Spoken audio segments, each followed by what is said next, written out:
that lightning never strikes twice. But what about 3 times?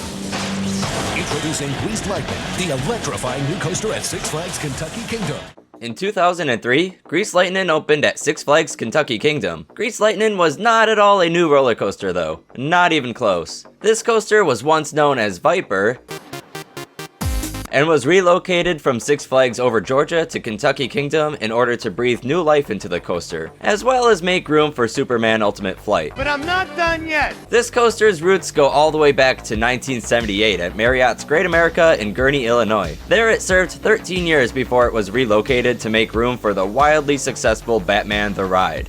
Greezed Lightnin utilized a drop weight launch system in which the weight of 4,000 pounds of concrete would pull the train to a speed of 57 miles per hour. Greezed Lightnin is not to be confused with a coaster of the same name and model that once stood at the now defunct Six Flags Astro World. Review section. Round 1. This is a lightning fast review. See what I did there? Of Greezed Lightnin, which I rode sometime in 2003. Yeah, I know, that's why this will be brief. Greezed Lightnin was a stunning roller coaster with its bright green and blue color scheme.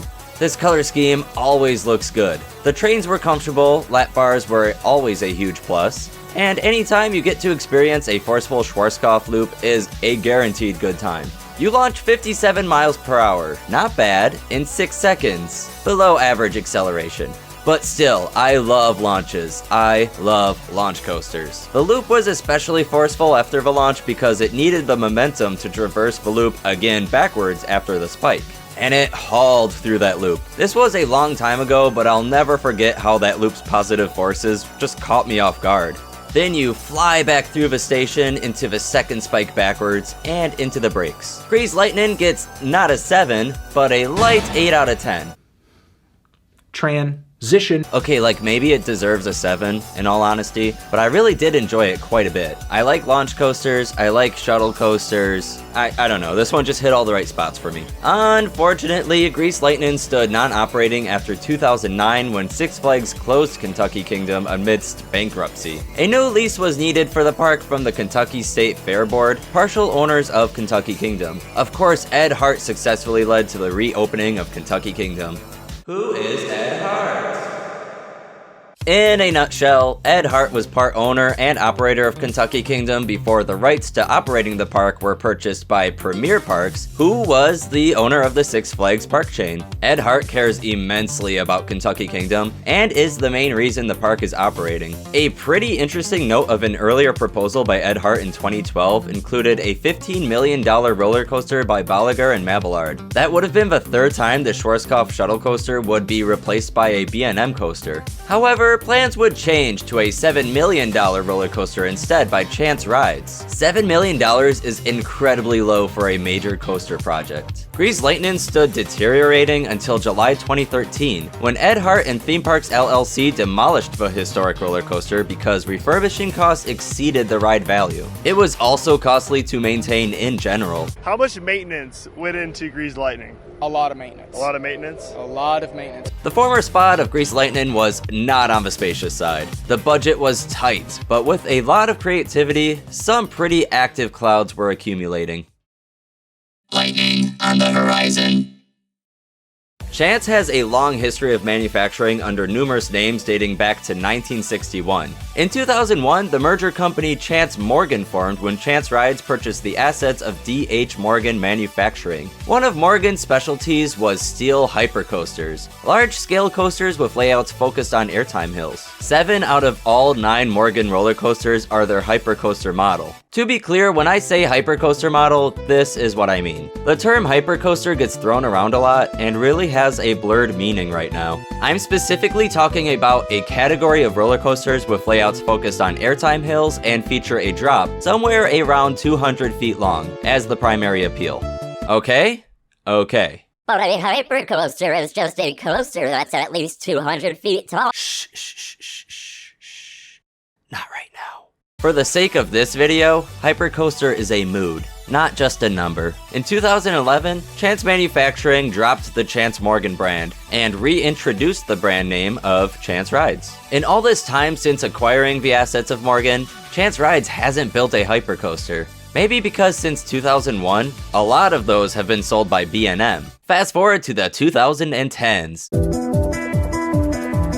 And a lot of major parks have themselves a hypercoaster, and they don't all necessarily need another one. The manufacturer Intamin helps out smaller parks looking to provide a hypercoaster experience. Intamin started offering the Mega Light model, a light version of their Mega Coaster. Look at those bunny hills.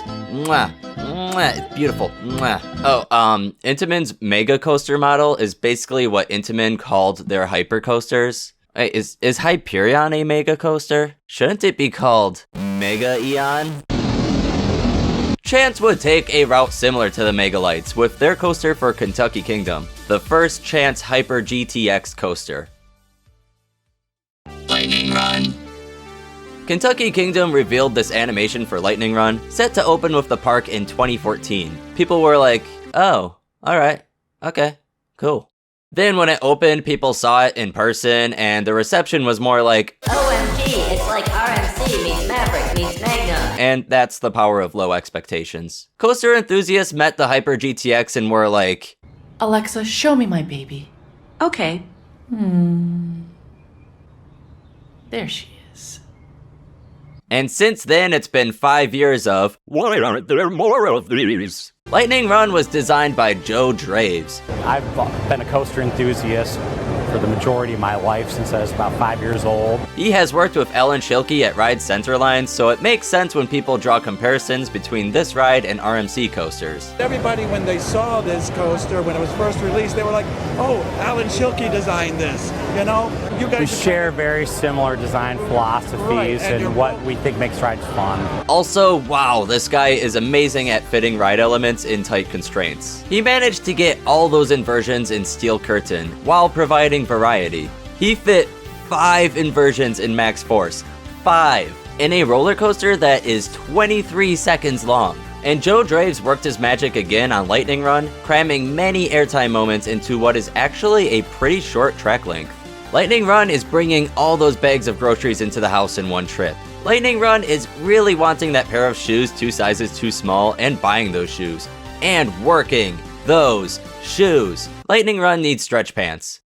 Oh, yeah. Damn. Damn, boy. Damn, boy, he's thick. Boy, that's a thick-ass boy. Damn. This coaster packs 9 airtime moments and only 2,500 feet of track. And there's more to Lightning Run than just airtime. Mr. Draves, I don't think Lightning Run can take any more compact elements. It's starting to self-destruct. Seriously, have you seen these pictures? Holy crap. Lightning Run doesn't just replace Greezed Lightnin, it plays tribute. It's right there in the name. It also reuses the entrance sign and station. The drop weight footer for the launch is still intact too. Foundation for the supports of Greezed Lightnin's vertical loop were reincorporated into Lightning Run's drop. Greezed Lightnin is very much so a part of Lightning Run. The blue and green paint scheme is once again in gear, but with its own unique take on it with very different shades of color. Lightning Run is such a clever name for this coaster because not only does it pay tribute to Greezed Lightnin, it also acts as a companion name to Thunder Run, the park's awesome wooden roller coaster. So that's more than enough babble. Is the one and only Hyper GTX roller coaster really worth all the hype? Review section. Round 2. How it feels to ride Lightning Run. New Lightning Run. Stimulate your senses. This is a review of Lightning Run, which I rode in June of 2019.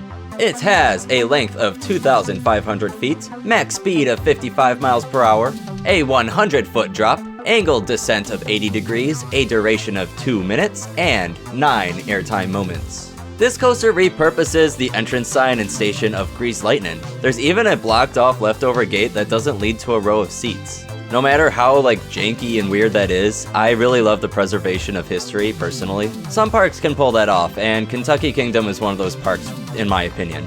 I get the feeling that there's a loose 80s or generally retro theme intended with the coaster, but I can't say that I'm certain. The logo seems potentially retro in design with its big stroked slab text filled with gradients. If anything confirms this suspicion, it's the retrowave music that plays in the station, though this may have been added later. I'm guessing this because I'm not finding any good videos with the station music playing. I can't actually find the track anywhere, but if someone watching knows what song or songs play in the station, please drop it in a comment and I will pin that comment. I find station music very interesting and would like to know more about it. So, going into the layout of this thing, Lightning Run wastes no time going into the chain lift. It crawls somewhat slowly, but not too slowly. The 80-degree drop feels very steep. Big ejector airtime in the back rows. Banked turn transitions into a great airtime hill.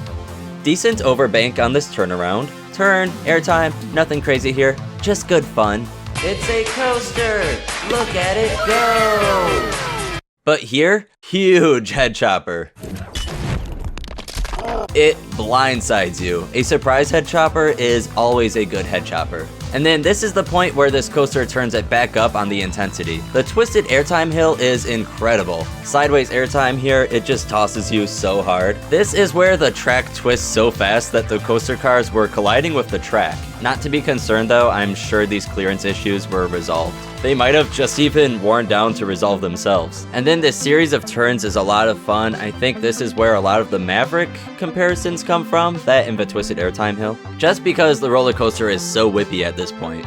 And then a bunny hill finale in the true fashion of a Morgan Hyper. These bunny hills do not mess around. They are Magnum levels of intensity. If you've ridden Magnum XL200 at Cedar Point, you know exactly what I'm talking about. This is one of the best series of bunny hills out there. The only thing that would make it better is if there was a tunnel. Huge pops of airtime in the front and lots of drag airtime in the back. It doesn't matter where you're sitting in the train, you're going to be flying up in your seat. Then you pop up into the brakes and turn around into the station. Keeping in mind that this is a rather small-scale roller coaster, it was made on a budget of $7 million. I've heard it get called overrated, but I think it's really impressive. I really do. Storm Chaser is a huge draw for Kentucky Kingdom, but honestly, Lightning Run is also a pretty big draw for this park. The 2 days that I spent at the park, it actually seemed to be the park favorite of the locals. Storm Chaser definitely had its fans, but Lightning Run always had the longest wait. I give Lightning Run an 8 out of 10. It's the type of coaster that I could just ride again and again. The first drop is great in the back row. For a 100-foot hill, it packs loads of ejector airtime in the back row. 80 degrees is a steep drop. It does feel near vertical. The first 2 airtime moments are fantastic in the back rows, in the front row, but every airtime moment after that packed a punch in all spots of the train. The restraints felt fine to me in terms of comfort, but not perfect. They feel very similar to RMC restraints. Not unlike RMC restraints, some people have shared that their experience with the shin guards were a little constricting. But of course this varies by the rider. These little handles on the restraints are no longer present. The paint scheme looks nice. The track is quite glossy looking, which makes its blue paint extra pretty to look at. The layout certainly looks and feels a bit strange due to the limitations in space, but this does not at all get in the way of the enjoyment of the ride. Closing thoughts. Why aren't there more of these being built? I've come across a few different suggestions by people, but honestly, I can't really be too sure myself. Like I said, it is a real crowd pleaser at the park. But one standout reason that seems to make at least a little bit of sense is that it's not very easy to market a roller coaster like this. It's hard for a park to put out an advertisement that says, this roller coaster has a lot of airtime, because how do you really expect the general public to react to that? That kind of sounds like a pretty dorky advertisement, I'm not gonna lie. My favorite ride at the park is Lightning Run. The reason why I love it so much, it goes lightning speed, it's so innovative, and it doesn't even have any loops. RMCs are very marketable because of the way they look. You see the wooden supports and you think that it looks like an absolutely insane wooden roller coaster. Also, in general, the ride elements of RMC coasters are a lot more out there and strange. And it doesn't even have any loops. So it just kind of comes across as another standard coaster model in the sense of marketing. Parks are still adding standard wooden roller coasters because those are very classic. In that sense, a standard wooden roller coaster can really set an atmosphere for a theme park. And in terms of marketing for a standard wooden roller coaster, think about what Kings Island did for Mystic Timbers. They didn't say it has blank amount of airtime moments. Instead, they went with the gimmick of what's in the shed. But none of it will prepare you for what's in the shed. It's It's the all-new Mystic Timbers, and it's like nothing you've experienced before. So, as I can't say for sure that marketing plays a role in why there aren't more of these Hyper GTX roller coasters, it's just a theory that I have that makes a little bit of sense to me. Twisting turns into hills and dives that fight gravity. And it doesn't even have any loops. But if you have a different theory, or you have some information that I might not have, feel free to drop it in the comments. I'd be interested to hear it. As always, subscribe for more video essays, also coaster news, and a wide variety of content. I sincerely appreciate you a lot, and...